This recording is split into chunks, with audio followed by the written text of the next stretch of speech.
为了给我的养妹出气，丈夫陆景川把怀孕3个月的我丢在雪山，结果那天雪崩来了。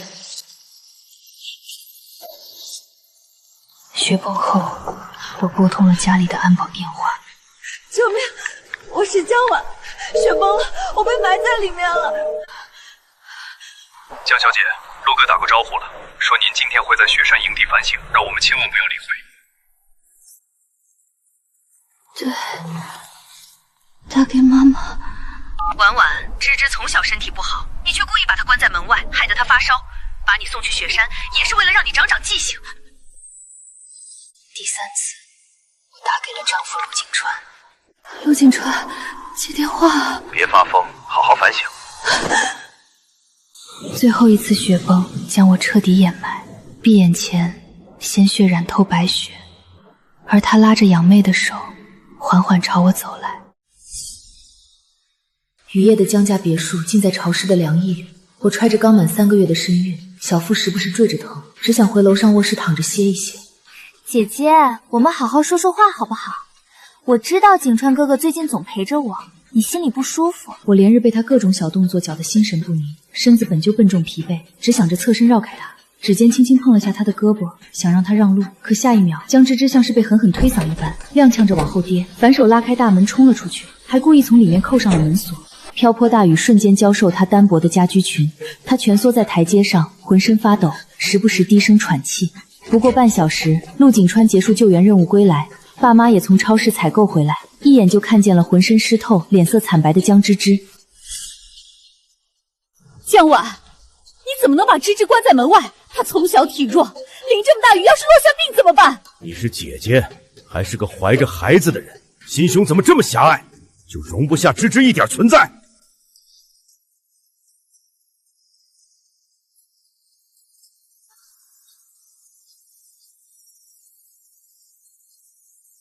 他只是想和你好好谈心，你至于把人赶出去淋雨吗？我没有推他，是他自己跑出去锁上门的，门口监控能证明。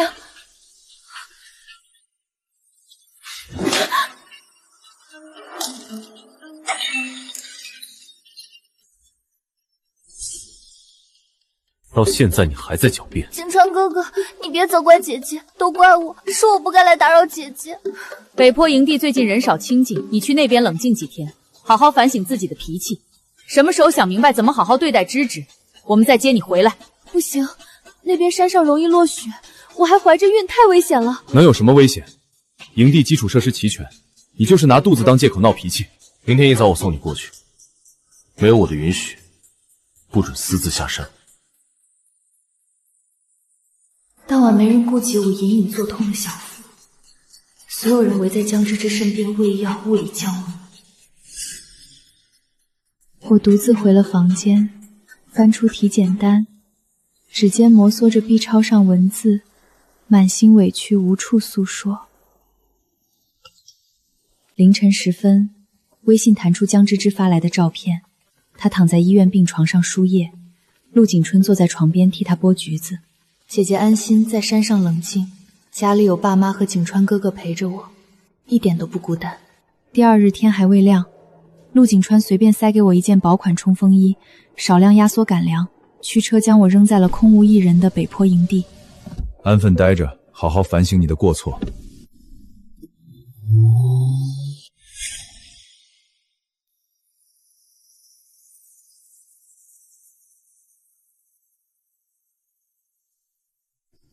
我反复给陆景川发消息，提醒山体不稳，消息全部显示已读，却没有半句回复。宝宝别怕，等爸爸消气了，就会来接我们回家。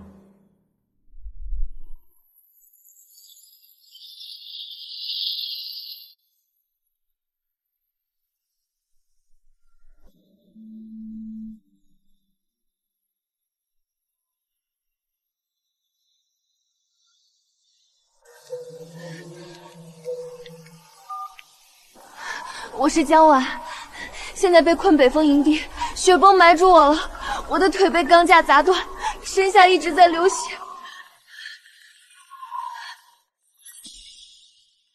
我怀孕3个月，孩子快保不住了。嫂子，不用多说了，陆哥一早特意打过招呼，说你今天和他闹别扭，会故意打电话演戏，想劝陆哥回家换个方式，不用拿这种事编谎话吧？不是演戏，我真的被困在这里雪崩了，再不来我和孩子都会死在这里，求求你们相信我。江小姐，你们两口子的矛盾私下解决，别为难我们这些保镖啊。嫂子，你怎么还在打？听不懂劝阻是吗？你们听，山体还在落雪，雪流了一大片，我撑不了多久了。求你们定位我的地址，派人过来看看。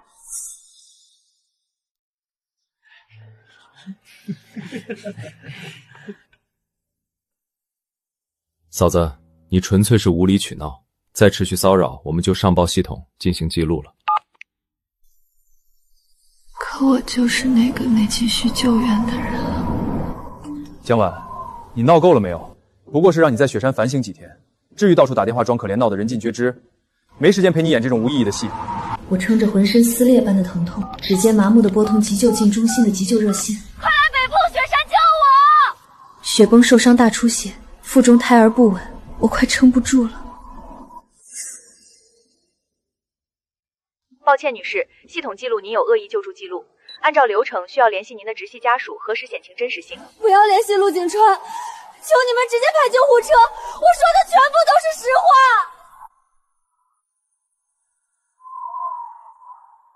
是姐姐打来的电话吗？她是不是还在生我的气？别管他，他不肯认错，就让他在山上好好待着冷静。陆先生，请问江婉女士目前是否存在生命危险？需要调度救援吗？没有任何危险，他只是和我闹脾气，故意装惨。你们不用派人过去，不用管他。风雪疯狂灌进我的口腔，冻得牙齿打颤，连一句话都说不清晰。我顾不上双腿断裂般的剧痛，拼尽全力朝外缓慢爬行，每挪动一寸，剧痛都直冲头顶，眼前一阵阵发黑。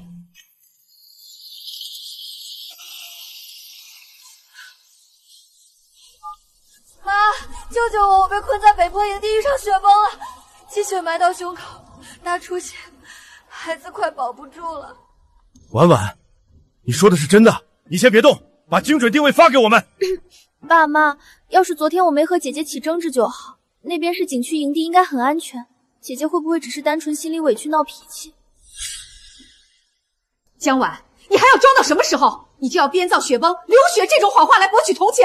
你作为亲生姐姐，难道就不能懂事一点，多让着体弱相病的芝芝吗？我会死在这里的，妈，求求你们信我一次。妈妈，我忽然有点想喝温热的白粥。好好好，妈妈现在就下楼给你买，你乖乖躺着休息。你安心照顾芝芝，不用管江晚，晾一晾就安分了。我不甘心，颤抖着发起视频通话，漫长的等待后接通，镜头对面却不是爸妈，是江芝芝。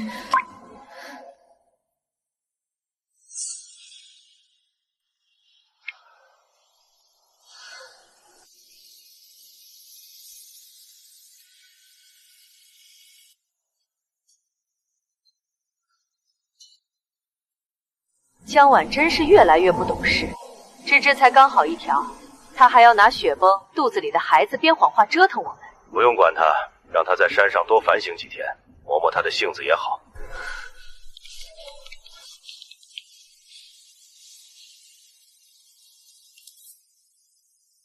他们共享着温暖偏爱，而我只能等死。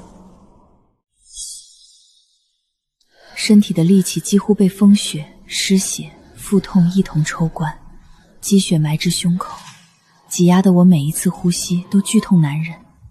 宝宝，对不起，妈妈没保护好你。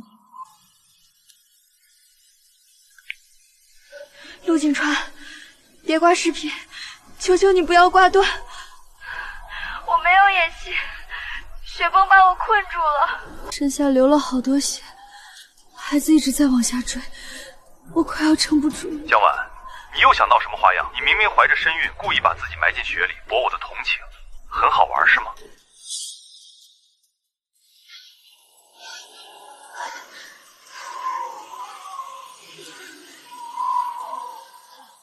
你看这里的血，我没有装病，小腹疼得快要裂开，再不来救我，孩子保不住，我也活不成。就算你不心疼我，可这也是你的亲生骨肉，你不能拿一条小生命开玩笑。你来救我好不好？以后家里所有东西我都不和芝芝争，爸妈的偏爱，江家的身份，甚至是你，我全部都让给他。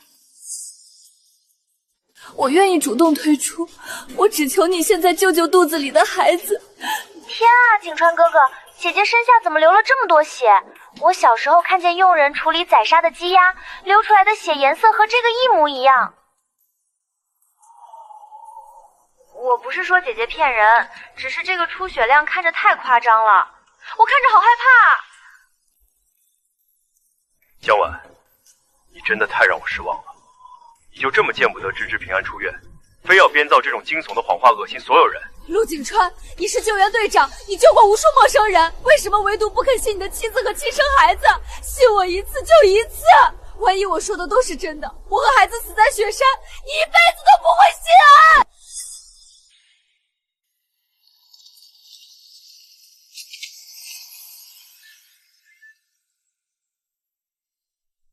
安分一点，不要再拿生死威胁我。你现在情绪激动偏激，我怕你下山之后会迁怒伤害芝芝。等你冷静反省完，我再考虑去接你。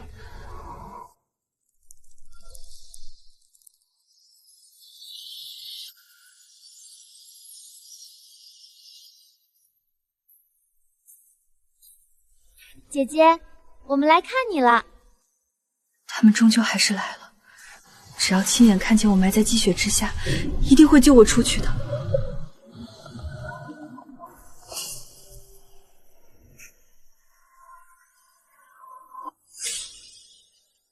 江婉，你在哪儿？出来吧，不用再躲着演戏了。看吧，我早就说他是故意骗人，这里根本没人。江婉现在什么骇人听闻的谎话都能随口编造，无非就是想满足他的占有欲。刚才接到他电话，我还真慌了一下。芝芝才刚出院，身体虚弱，他就非要闹这么一出闹剧。哼，他又不傻，估计早就偷偷绕路躲去山下暖和的地方了。我们一家人已经处处迁就他，他永远不知道知足。陆景川，你再往前走2步，低头看一看好不好？妈妈，景川哥哥，你们不要责怪姐姐，她大概只是太渴望得到关心，只是这么做确实过分了一点。芝芝，不用替她说好话，是她自己被宠坏，不知好歹。我们快下山吧，这里风雪太猛烈了，气温太低。芝芝刚好没多久，再吹风怕是要发烧。快走快走，没必要为了一个任性胡闹的江婉，连累芝芝受罪。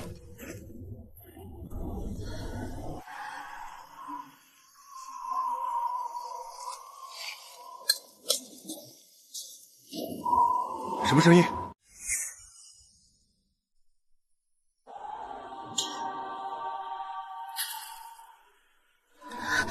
景川哥哥，我头好晕，胸口闷得喘不上气。是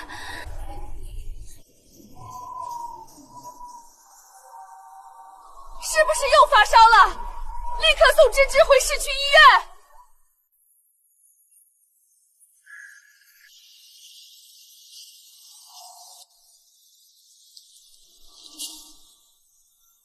宝宝，对不起。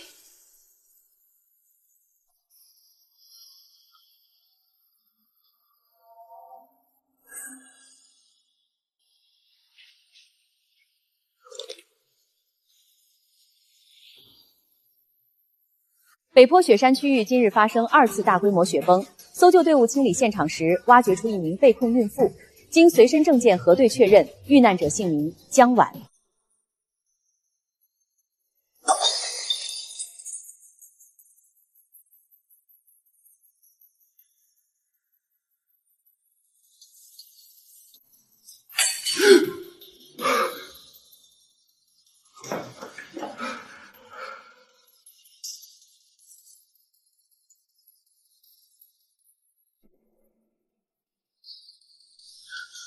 怎么会这样？姐姐怎么可能真的留在雪山上遭遇雪崩？会不会是同名同姓的陌生人？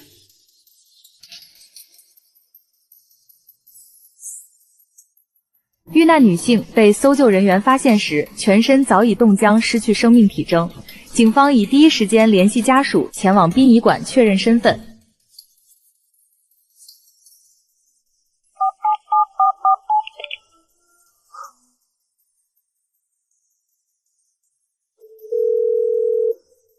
不可能，他那么爱闹，那么能和我争吵，怎么会轻易死在雪山里？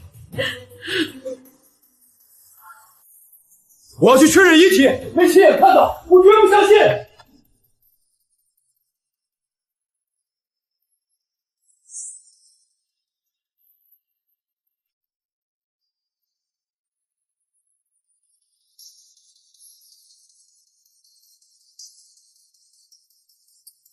我见过无数惨烈的遇难遗体，从未有过半分胆气。可为什么现在我连推开这扇门的勇气都没有？开门！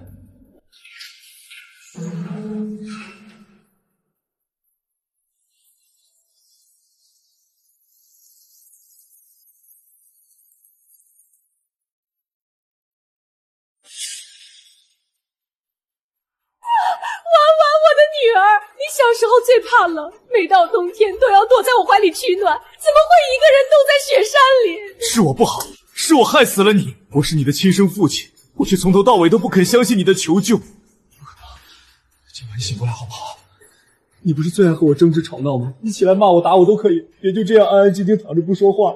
你之前一直喊疼，你现在告诉我哪里难受，我带你去最好的医院治疗，不要不理我。死者江婉，直接死亡原因为重度低温失尸致死，雪山挤压外力撞击加上长期情绪剧烈波动，腹中3个月胎儿已经完全流产。根据现场痕迹勘查判断，他并不是雪崩瞬间立刻死亡，双手指甲几乎全部撕裂外翻，掌心布满金属钢架打伤，积雪里遍布他徒手刨雪求生的痕迹，还有多次敲击钢管求救的印记。也就是说，他被困在雪堆之下，清醒承受冻伤、失血、宫缩剧痛，窒息折磨数个小时，一点点失去全部力气，最终慢慢走向死亡。我听见了那2声敲击，我明明差一点就能救你，是我选错了，是我抛下了你和孩子。婉婉，对不起，对不起。婉婉，妈妈错了，妈妈不该一味偏袒芝芝，不该不听你的求救。你是我怀胎10月生下来的亲生女儿，妈妈怎么能那么狠心？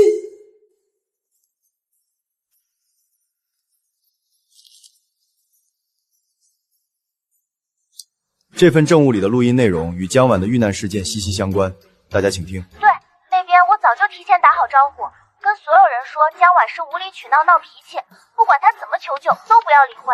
这一次我要让她彻底消失在景川哥哥和爸妈面前。江婉就算是亲生女儿又怎么样？爸妈养育我20年，心里最疼爱的人永远是我。我每次稍微示弱装可怜，他们就会不分青红皂白责怪她。我故意冤枉他又如何？反正所有人都只会相信我。景川哥哥本来就该是我的，江婉根本不配拥有他，我一定会把他抢到手。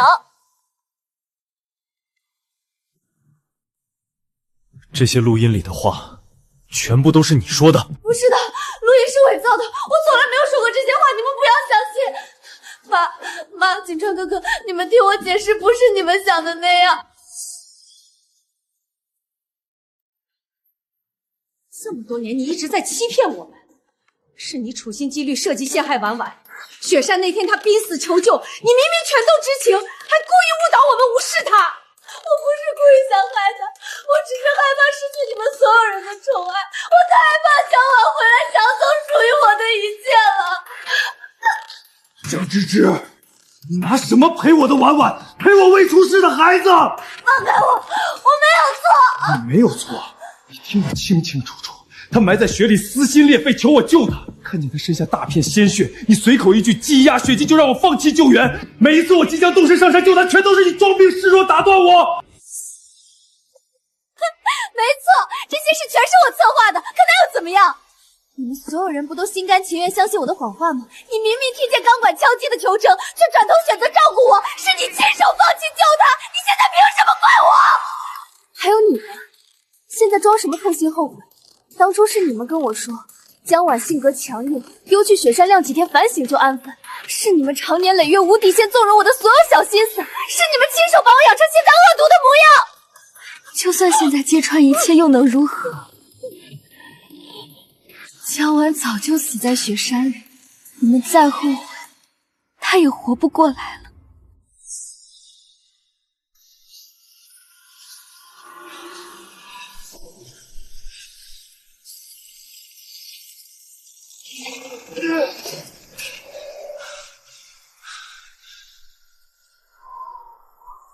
幸好我折返回来了，婉婉，你一定要坚持住。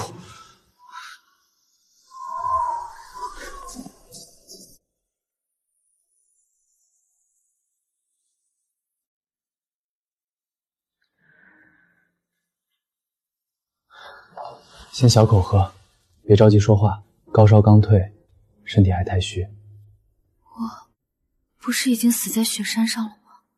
我在雪山发现了你，呼叫了救援，送到医院时，你的各项生命体征几乎全部消失，陷入假死状态，连法医都错判了。后来将你转移时，竟然发现你又有了微弱的脉搏。或许是老天保佑吧，你没死。后来我偷偷将你安置在了这个疗养院。你昏迷休养的这段日子，你爸妈陆景川都疯了一样四处寻找你。得知你遇难后，他们日日活在无尽悔恨里。是吗？婉婉，我的女儿！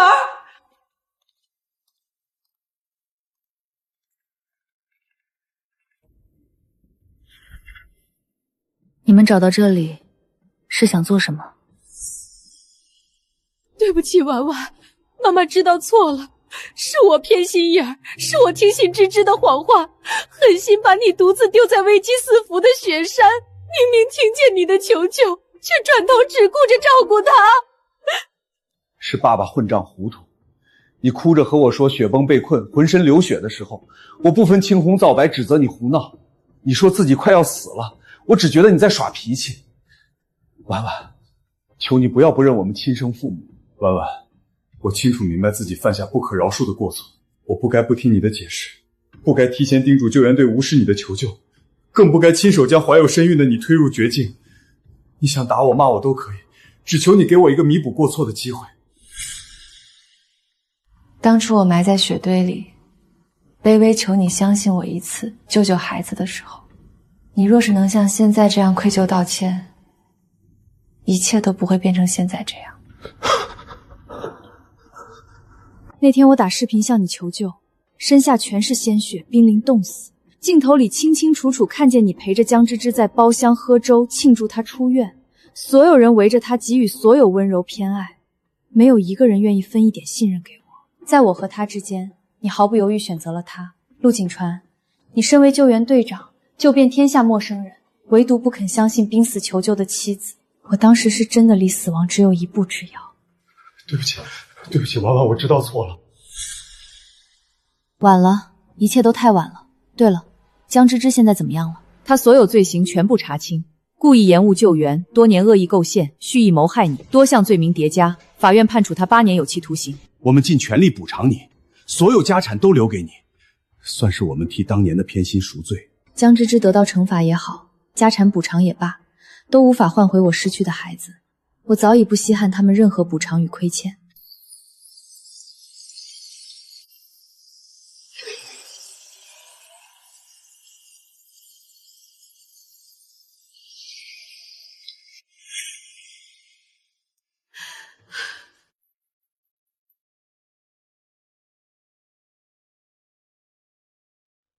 婉婉，你开开门好不好？跟妈妈好好说说话，让妈妈弥补你。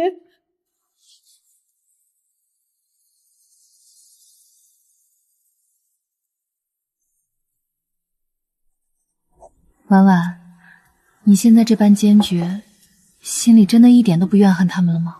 曾经恨到极致，可如今已经不恨了。不是原谅他们，是我已经不再需要他们的偏爱、认可与陪伴，我一个人也能好好活下去。我的心早已在漫天霜雪之中冻得死寂，再也腾不出多余情绪去原谅和解。现在的我，日子安静安稳，再也不用小心翼翼讨好任何人了。搬离疗养院独自生活后，我和沈燕相处得愈发默契。我白天在医院忙碌，她一边负责科研，一边下乡义诊。可无论多晚，她总会准时发来关心的消息。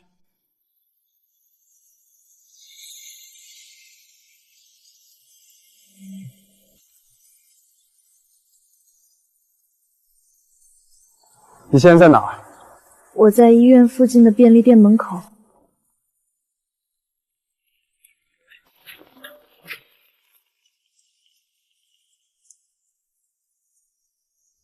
先喝点热的，暖暖身子。从前无数个难熬绝望的时刻，也曾有人承诺陪伴保护我，可最后一次次抛下我的，正是那些许下诺言的人。只有沈燕，每一句关心永远说到做到，从来不会让我落空。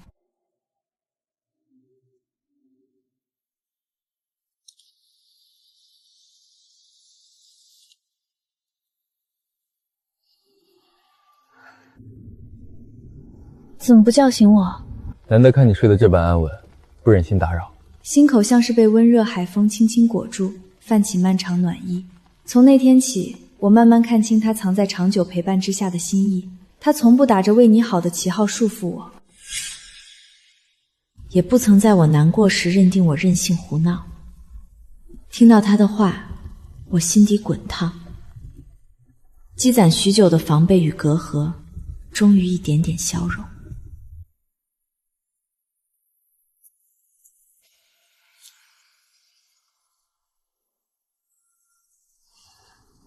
师兄，你是不是很早之前就喜欢我？从什么时候开始的？很早，早到你还满心期待所有人的偏爱，还没学会对身边人心灰意冷的时候。那现在呢？现在我想正式追求你，光明正大守护你。你日日陪着我，事事照顾我，早就算是在追求了，现在才说正式。不一样，从前只敢默默守在你身后，怕我的心意给你增添负担，怕你还没走出伤痛。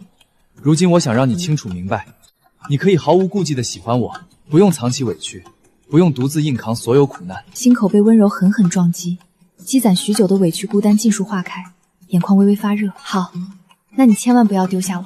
不会，往后换我，永远追着你走，不会让你再孤身一人承受风雪。往后漫长岁月，我再也不用渴求旁人施舍一点点爱意。我是独美自由的江晚，也拥有了永远不会抛下我的温柔归宿。霜雪尽数散尽，余生晚风皆柔软。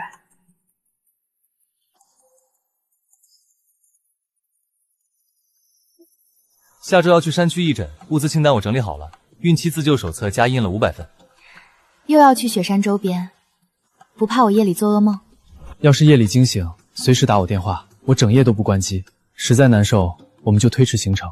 不用，多印点手册也好，别再有孕妇像我当年那样求助无门。基金会那边上个月收到一笔匿名大额捐款，全部用来搭建雪山应急呼叫点，再也不会出现救援人员被提前听嘱无视求救的事。是爸妈转过来的房产商铺。沈燕，你直接捐了，他们没找你闹吗？来过一趟，想把资产再送回来。我说婉婉不会收，与其拿来赎罪，不如救更多人。他们还是不懂，钱填及不上雪地里那条命，也换不回我没保住的孩子。好香啊，是栗子酥的香气。要不要买一块尝尝？小时候你很爱吃这个。不必了，早就不馋了。当初拼了命等他们一份信任，如今送来再多吃食，都晚了。前几天进山采物资，巡山的人说陆景川还守在北坡旧营地，5年没下山。和我没关系了，他守着雪山是他自己选的路。以后不用再看任何人脸色，不用卑微求谁相信你，有我陪着你。霜雪都过去了，剩下的风都是软的。他一分钱都不肯留，别墅商铺全部捐出去了。我们到底要怎么做，婉婉才肯愿意见我们一面？怎么做都没用，我们欠他2条命，钱财算什么弥补？当初是你听见芝芝一句想喝粥，直接挂断婉婉的求救电话，转头催我出门买粥，留她一个人埋在雪里等死。现在怪我，当初是谁一口一句芝芝体弱，哭着让我和景川把婉婉送去雪山反省。我本来还犹豫，是你不停念叨她性子太硬，该晾几天。我那时候哪里知道她真的会遇上雪崩？视频里她浑身是血拍屏幕，我居然还觉得她是装的。现在每到下雪天，你心绞痛晕厥，我胃出血也躺医院，隔壁病床女儿守着老人端汤喂饭，我们呢，只有花钱雇来的护工。我给婉婉发了几10条短信，只求她来医院看我5分钟，她1条都没回。换作是我也不会来。当年她躺在雪地里喊妈妈，我们选择陪着另一个女儿，现在凭什么奢求她心软？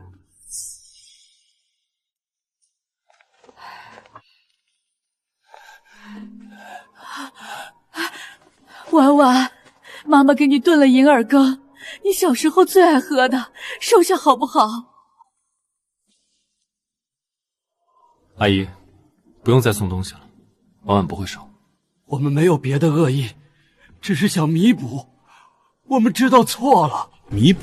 当年北坡雪崩，他腿骨断裂大出血，怀着3个月孩子跪在雪里求救。你们听见江芝芝一句想喝粥，毫不犹豫抛下他出门，那时候怎么没想过弥补？我那时候不知情，我以为他只是闹脾气。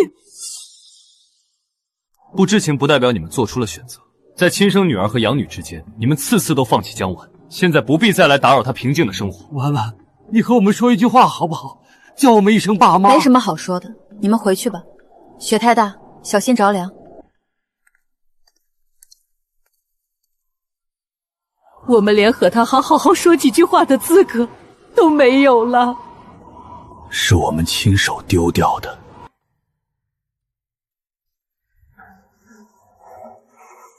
芝芝，天冷了，给你带了厚衣服，在里面好好改造。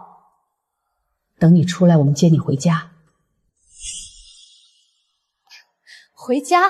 哪里是我的家？当年你们满心满眼只有江婉，怕她受委屈又过分纵容我，把我养成满心嫉妒的样子。现在和我说回家，是爸妈不对，我们偏心，害了你，也害了婉婉。害江婉没死成，我蹲8年牢。你们守着空房子，日夜悔恨，这都是活该。你们但凡多信江婉一次，都不会走到这一步。芝芝，你和我们一起给婉婉道歉，或许还有缓和的余地。我不会道歉，错的从来不止我一个。等我刑满出狱，我会去外地，不会再和你们有任何牵扯，你们也不用再来探视我。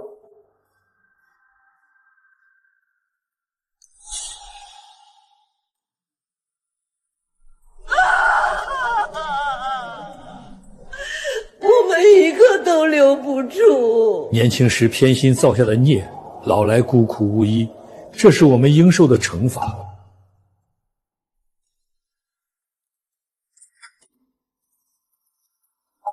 阿姨，您子女怎么没来陪护？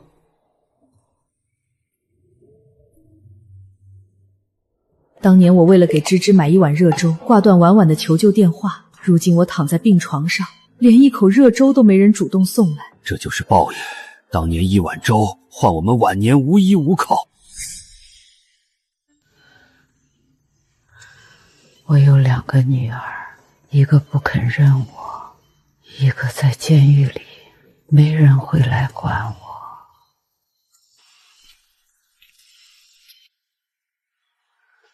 如果当初我选择相信婉婉，是不是一切都不一样？世上没有如果，我们这辈子只能守着无穷无尽的后悔过完。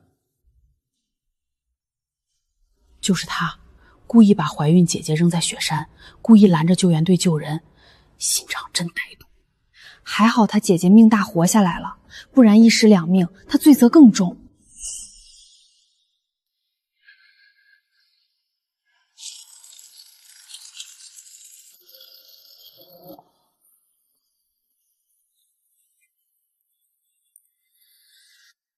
这是你当年沟通的完整录音，再听一遍，好好想想自己做错了什么。一定要拦住救援队，别管江晚的求救。要不是江晚回来抢走爸妈和景川哥哥的宠爱，我根本不会做这些。偏爱是长辈的问题，但蓄意谋害他人性命是你自己的选择。江晚怀着3个月身孕，在雪地里熬了数个小时，你知道她有多痛苦吗？痛苦也是她自找的，谁让她非要和我抢？你到现在依旧没有半分悔过之心。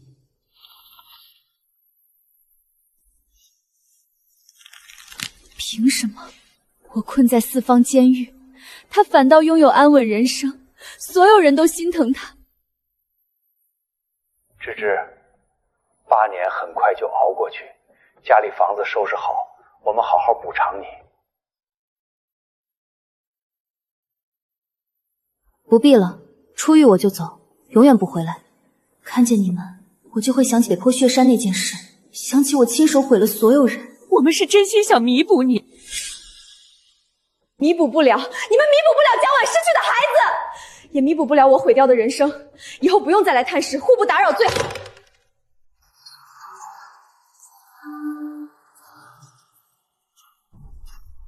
芝芝，我们回家。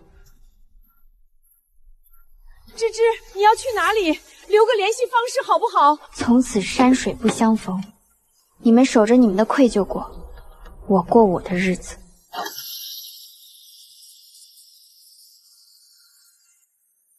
2个女儿全都离我们而去了。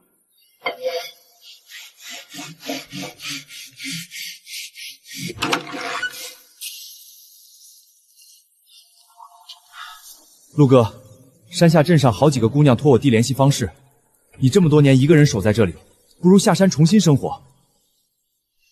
我不能走，这里是他当初被困的地方，我该守着。当年的事儿也不全是你的错，江芝芝刻意挑拨是我的错，从头到尾都是。我是救援队长，我明明听见钢管敲击的求救声，却因为江芝芝一句头晕，转头放弃救我的妻子和孩子，谁都怪不了，只能怪我自己。每年孩子忌日，你都在雪坡跪1天，风雪那么大，身体扛不住的。这点冷比不上他当初埋在雪里1/1000的疼。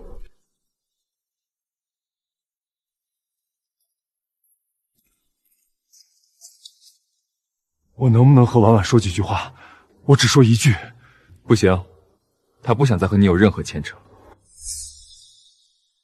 我知道我罪孽深重，我辞去队长守雪山5年，每年给雪山救援基金捐全部工资，我只想弥补他。弥补不了，当初雪崩那天，他给你打了几10个视频，跪在雪里求你救救孩子，你一次次不信任他，放弃他，失去的生命回不来，刻在骨里的伤痛消不掉。这么说，我这辈子永远没有机会赎罪了。不是没有机会，是你当初亲手丢掉了所有机会。别再来打扰他，他现在过得安稳幸福。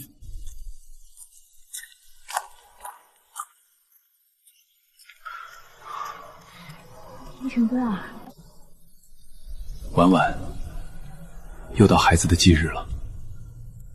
这里新装了应急呼叫器，再也不会有人拦着救援人员上山。我救过无数陌生人，救过老人、孩童、迷路的游客，唯独没能救下你。我守在这里一辈子，年年岁岁受风雪煎熬，都是我活该。我不求你原谅，只希望你和沈燕岁岁平安，往后再也不用经历半分苦难。